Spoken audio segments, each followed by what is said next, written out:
Isip ni Lynette na mas lalong hindi makakatulong sa paggaling niya sina Diyosa at Aling Susan. Kat ang mga naiisip niyang ang desisyon ay wala sa hulog kaya hindi siya sinasang-ayunan ng dalawa. Kaya naman sinabi niya kay Carlos na mas mainam daw sigurong bumalik na lang sila sa pamamahay nila. Kat kung gusto niya na rin daw talagang gumaling ay kailangan niya daw harapin ang takot niya. Tuwang-tuwa naman si Carlos dahil sa wakas ay silang dalawa na lang mulit na mag-asawa ang magkasama. Sa kabilang banda, desperada na si Giselle na muling makabawi sa anak niyang si Justin. At kahit pa pinagtatabuyan at halos isuka na siya nito ay hindi pa rin siya sumusuko. Ngayon pa man, dapat lang talaga na wag tumigil si Giselle dahil kung tutuusin ay hindi rin natin masisisi si Justin kung bakit ba kinamumuhian niya itong nanay niya. Pakasakit rin naman kasing tanggapin para sa isang anak na ipamigay ka ng nanay mo kahit na sa katunayan naman ay kayang-kaya ka naman itong buhayin. Ang tanging dahilan niya lang ay naduwag siya. Kabilang banda, kinikilig-kilig pa itong si Nurse Ivan at Nurse Karen na ikwento sa mga kaibigan nilang taga-Apex na muli na silang babalik sa ospital.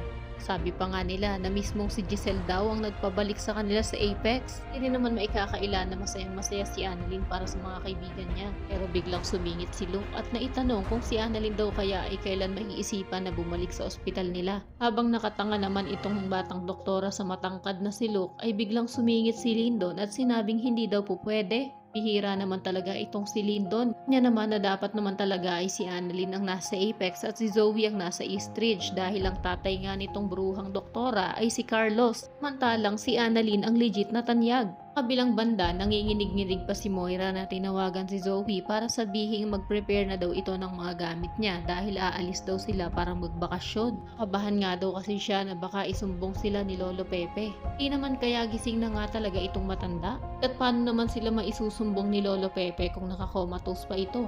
O baka naman mauulit na naman ang nangyari kay Robert na may amnesia rin itong si Lolo Pepe? Pasasaan pa't lalabas pa rin ang katotohanan dahil itong si Kinito ay may nalalaman din. At siya nga mismo ang inutusan ni Lolo Pepe para ipa-DNA test silang dalawa ni Zoe. Kaya naman kung isa ka rin sa mga nagnanais sa may natatago ngang kopya itong si Kinito ng DNA test result ni Zoe at Lolo Pepe, ay pakiclick naman ng like at subscribe button.